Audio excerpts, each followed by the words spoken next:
Bismillahirrahmanirrahim. Assalamualaikum warahmatullahi wabarakatuh. Alhamdulillahi rabbil alamin. Wabihi nasta'in ala umuri dunya waddin. Assalatu wassalamu ala asrafil anbiya wal mursalin wa ala alihi wa sahbihi ajma'in. Amma ba'du. Baik teman-teman kelas 2 yang dirahmati Allah Subhanahu wa taala, bagaimana kabar kalian semuanya?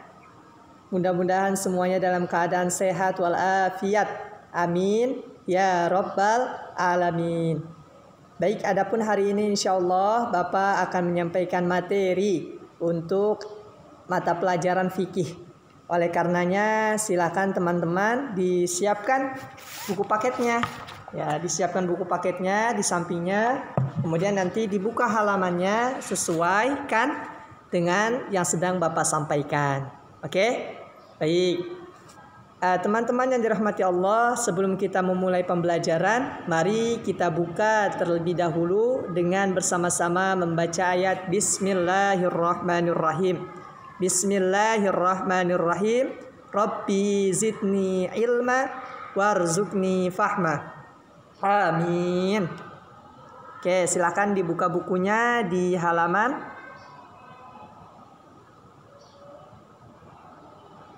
ini ya.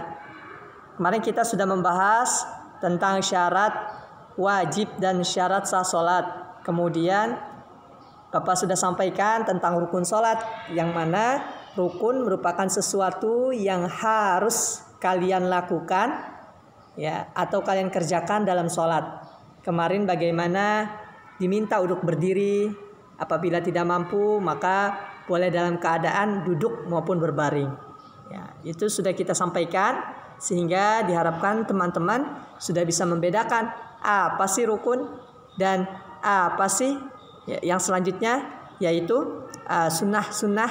Ya, sunnah-sunnah juga Bapak sudah sampaikan, yang mana sunnah-sunnah ini apabila dilakukan tentunya akan memberikan pahala tambahan, ya, menambah pahala atas apa yang kita kerjakan.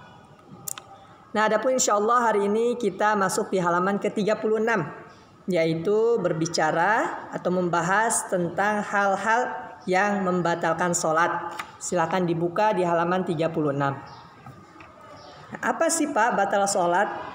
Batal sholat itu yaitu apabila kita mengerjakan sholat ya, namun tidak memenuhi syarat dan rukunnya. Kemudian mungkin ada sekaligus ada sebab-sebab yang lainnya. Ya, contoh hal-hal yang membatalkan sholat itu apa? Mengubah niat. Teman-teman ketika melaksanakan sholat zuhur, maka niatkan usolli fardhu zuhri. Ya, jadi diniatkan untuk sholat zuhur.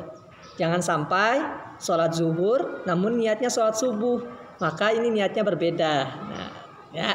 Kemudian kedua, terkena najis. Ya. Nah, diri kita ini harus terjaga dari najis. Ya. Ketika kita melaksanakan sholat. Najis apa sih Pak? Najis itu kotoran. Ya, kotoran. Ya, mungkin tidak sengaja ketika kita jalan ke masjid, kemudian tidak sengaja kita menginjak kotoran ayam, ya, namun tidak ke sendalnya, namun ke kaki kita langsung. Nah, itu kan najis. Nah, atau mungkin ke hal-hal yang lain, di baju kita ada kotoran, ada tai burung nempel, terus kita sholat. Nah, itu hal-hal yang membatalkan sholat. Nah, kemudian berhadas besar atau kecil. Nah, kita harus menjaganya ya. Jadi baik hadas besar atau hadas kecil. Hadas kecilnya dengan apa Pak? Dengan kita berwudu. Ya, jadi sebelum sholat kita harus berwudu terlebih dahulu, ya, agar diri kita ini suci. Kemudian terbuka aurat. Ya, ketika sholat itu jangan sampai aurat kita terbuka, karena ini dapat membatalkan sholat kita. Berkata dengan sengaja. Ya, ingat ketika kita sholat itu yang kita ucapkan doa-doa teman-teman. Jangan sampai ketika sholat malah kita berbicara dengan teman kita yang di samping kanan, atau berbicara dengan teman kita, berkata-kata di teman kita sebelah kiri. Ya, kalau kita melakukan hal tersebut, maka sangat sayang, karena sholat kita batal. Ya, sholat kita batal. Nah, kemudian apa? Makan dan minum jelas tidak boleh ya. Kemudian tidak menghadap kiblat. Ya, harus menghadap kiblat ketika sholat. Ya. Maka sebelum sholat perhatikan dulu ke arah mana ya kiblat kita. Kiblat kita itu Ka'bah, teman-teman. Ka'bah yang ada di Arab Saudi. Nah, teman-teman mengarahnya ke sana. Jadi perlu diperhatikan kiblatnya. Nah, kemudian menggoda, ya, mengganggu atau bercanda dengan teman, ini nggak boleh ya, karena hal ini membatalkan sholat. Kemudian mendahului gerakan imam, boleh gak Pak? Tidak boleh. Kalian sebagai makmum harus mengikuti imam. Ketika imam ruku, baru kita ruku. Ketika imam sujud, maka baru kita sujud. Nah, itu kita ikuti ya setelah imam. Jadi tidak boleh mendahului. Kemudian menengok kanan atau kiri. Ya, menengok kanan kiri ini bukan di akhir salam ya, namun bercanda kanan kiri, menengok kanan kiri, ya itu tidak boleh. Murtad atau keluar dari Islam jelas. Ya, hal ini membatalkan sholat seseorang. Nah, terus apa sih Pak kalau kita sholatnya batal? Terus kita harus ngapain? Jelas teman-teman, ketika sholat kita batal, ya maka kita wajib atau harus mengulang kembali. Kita ulang lagi sholatnya dari awal. Ya, kalau kita terkena najis, najisnya dibersihkan, kita ulang lagi dari awal. Ya, kalau kita bercanda atau tertawa bersama teman-teman ketika sholat, kita ulang lagi dari awal. Ya, seperti itu teman-teman yang dirahmati Allah. Nah, adapun yang kedua yaitu kedudukan sholat. Apa sih Pak kedudukan sholatnya? Apakah sholat ini memiliki kemuliaan? Apakah sholat ini memiliki keagungan, kebesaran? Ya, manfaatnya tentu teman-teman. Di sini banyak keutamaan ketika seseorang, ya maaf, kedudukan sholat itu tinggi teman-teman. Derajat sholat itu tinggi. Mengapa? Yang pertama, jelas bahwasanya sholat adalah kewajiban yang paling utama. Jadi setelah kita bersyahadat kepada Allah, asyhadu an la ilaha illallah wa asyhadu anna Muhammadar Rasulullah. Nah, rukun Islam yang pertama itu syahadat. Ya, kemudian setelah itu maka yang kedua, teman-teman diwajibkan untuk melaksanakan sholat, karena sholat merupakan kewajiban kita sebagai seorang muslim. Nah, jadi rukun Islam ini harus kita laksanakan, yaitu sholat. Karena sebagaimana Rasulullah bersabda, bahwasanya Islam itu dibangun atas 5 perkara. Yang pertama, asyhadu alla, ya syahadat kepada Allah dan Rasul. Ya.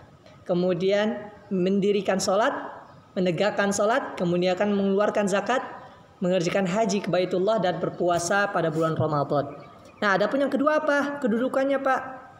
Kedudukannya, ya sholat itu adalah pembeda antara orang muslim dengan orang kafir. Nah, yang membedakan kita dengan orang-orang kafir teman-teman, ya, itu di sholatnya. Ya, kita sholat 5 waktu dalam sehari, mereka tidak sholat teman-teman. Ya, oke. Adapun yang ketiga apa Pak?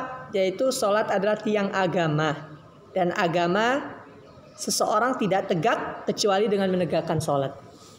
Nah, jadi diibaratkan sebuah bangunan, ya. Jadi perlu adanya penyangga, perlu adanya tiang yang kokoh. Ya. Maka dari itu tiang yang kokoh itu adalah sholat. Jadi kita sebagai seorang muslim tidak boleh meninggalkan sholat. Ya, sholat subuh, sholat zuhur, sholat asar, maghrib dan isya. Jadi dalam sehari 5 waktu sholat kita mesti mengerjakan. Kemudian yang keempat, amalan yang pertama kali akan dihisab di hari kiamat. Jadi nanti di hari kiamat, setelah semua manusia dimatikan oleh Allah, hari kiamatlah datang, maka hal yang pertama kali ditanyakan oleh Allah nantinya, ya, yang akan dihisab yaitu tentang sholat kita. Apakah sholat kita dikerjakan selama di dunia? Gitu. Ya, dan sholat merupakan penjaga, ya, darah dan harta seseorang. Nah, teman-teman yang dirahmati Allah Subhanahu wa taala, Nah, adapun setelah itu mungkin Bapak rasa cukup ya sampai di halaman ke-37 ini.